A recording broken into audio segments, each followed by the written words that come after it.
Hi and welcome to the 8th lesson in the family topic. This lesson we're going to look at decision making and power within family relationships. So hopefully by the end of this lesson you'll be able to explain how power is distributed and maintained within family. And some key concepts we might be looking at would be things like domestic violence, perhaps coercive control as well. As a starter, what I would like you to have a go at is the test your knowledge quickfire questions.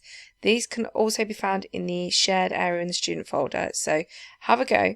If there are any questions that you are unsure about, what you could do is highlight them and then we can feedback on these at a later point.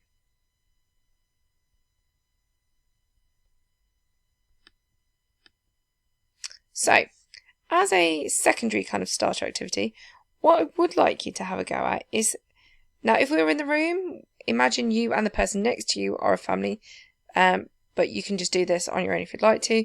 So write a list of all the decisions within a family you might have to make. So, aim for at least 5, but, 10 or more would be good. Then, using 2 different coloured highlighters, highlight which decisions were more likely to be made by a man or a woman within the relationship.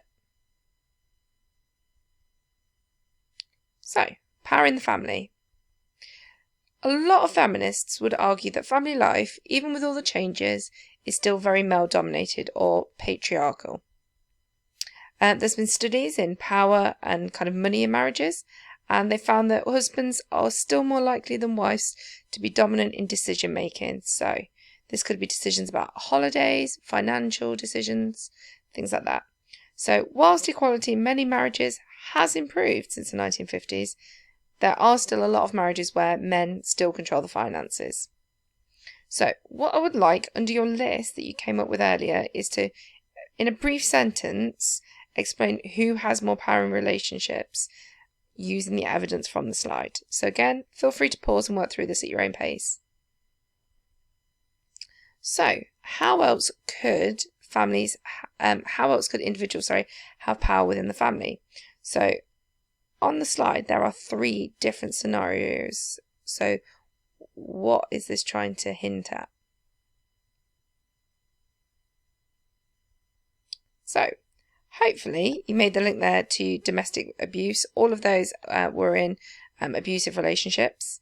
So domestic violence then can be seen as a form of power in which one family member attempts to dominate another. So what kind of definitions would you potentially come up with for domestic violence? So, the dictionary definition would be that it is any instant or incidents of controlling, coercive or threatening behaviour, violence or abuse between those aged 16 or over who are or have been intimate partners or family members, regardless of gender or sexuality.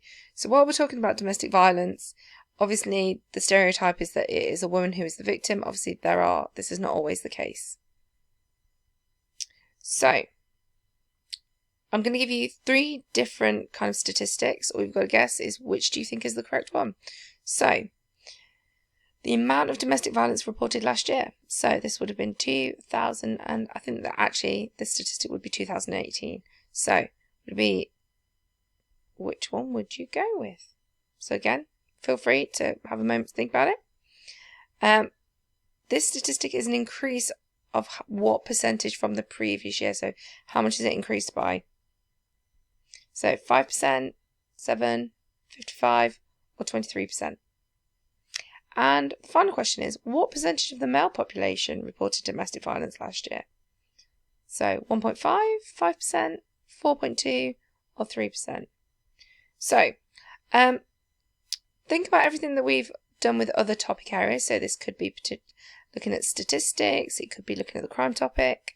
So the British Crime Survey, which is a victim survey, says often, a lot of the time, domestic violence goes unreported.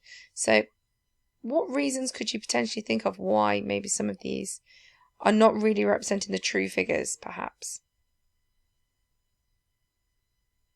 So, some potential answers. So, number 1, the answer is there was 2 million last year reported incidents. Again, that's probably not the full extent of the crimes committed last year. How much has that increased by? By 23%. Again, if we think about lockdown, we may see the statistic go even higher next year. What percentage of the male population reported it? And it was 3%. So it is a significant issue within the male population, obviously not to the same extent, but it could also be that there's a lot of males who are not coming forward and also reporting it. So who's most likely to be a victim? So obviously, according to statistics, women's age would suggest that 1 in 4 women would experience it in their lifetime. And think about what reasons could you give for this? Why are women more likely to be victims? And obviously, this is not me saying that men could not be victims, because, it was 1 in 6 men could also experience it as well. So think about what reasons, why are women maybe more likely to experience it? So here's some key statistics. 1 in 4 women would experience domestic violence. 2 women are killed each week by a current or former partner. In the year ending 2016, 1.2 million women reported experiences of domestic abuse. And it is costing, the cost is about 23 billion. So this would not only be the policing, but the support, the refuges, housing support, things like this as well.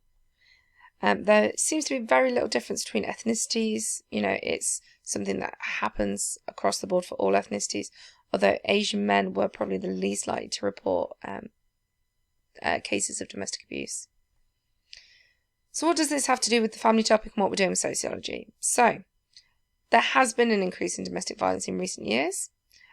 People like Marxists, feminists have basically said that, contrary to what functionists would say about the family, that it's not a safe functioning place, that actually there is things like the dark side of the family. Functionists argue that the family functions to contribute to an individual member's well-being. Okay, let me reword this one. So basically, if we're thinking about, all the different functions of the family, they're all about trying to help family members. If we think about Parsons and warm bath theory and things like that. But actually, what they would suggest is that, this isn't happening for all individuals, that some are not experiencing this, soothing effect of the family. So what would feminists say? Well, obviously, feminists are saying that violence against women is kind of inevitable when you've got men dominating families.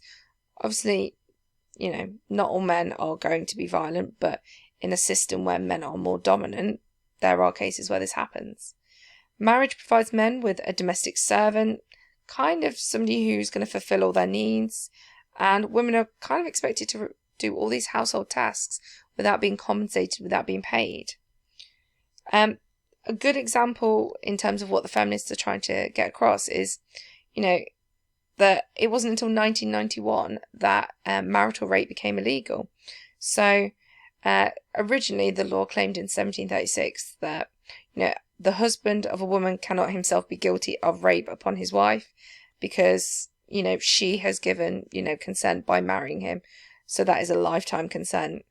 But obviously that has changed because society is now changing. But again, that still didn't change until 1991. So, there are still a lot of issues with power relationships within families. Feminists also go on to talk about not all feminists have different views about how we can kind of deal with things like domestic violence. So liberal feminists want to basically encourage men to be more helpful around the house, socialise both genders into kind of equal gender roles, and kind of look at more progressive laws. Then you've got radical feminists who are basically saying women should stop living with men, live in all-female communes. That would get rid of that level of domestic violence. So what you could do as a potential activity to try and consolidate what you've picked up from this is to create a kind of leaflet or booklet about some of the key issues with domestic violence and sociology. So here is a suggested kind of layout that you could potentially use if you wanted to complete this activity. So as a final one, which is the odd one out and why? So first one, men should help more around the house. 2, men should be socialised, be more involved in socialisation. Or 3, women should stop living with men and move into all-female communes. So have a little think, which one is the odd one out and why? If you're not sure, go back and look at the feminist perspective slide. Thanks so much. Let me know if you've got any issues or queries. Feel free to email me. Thanks so much. Bye.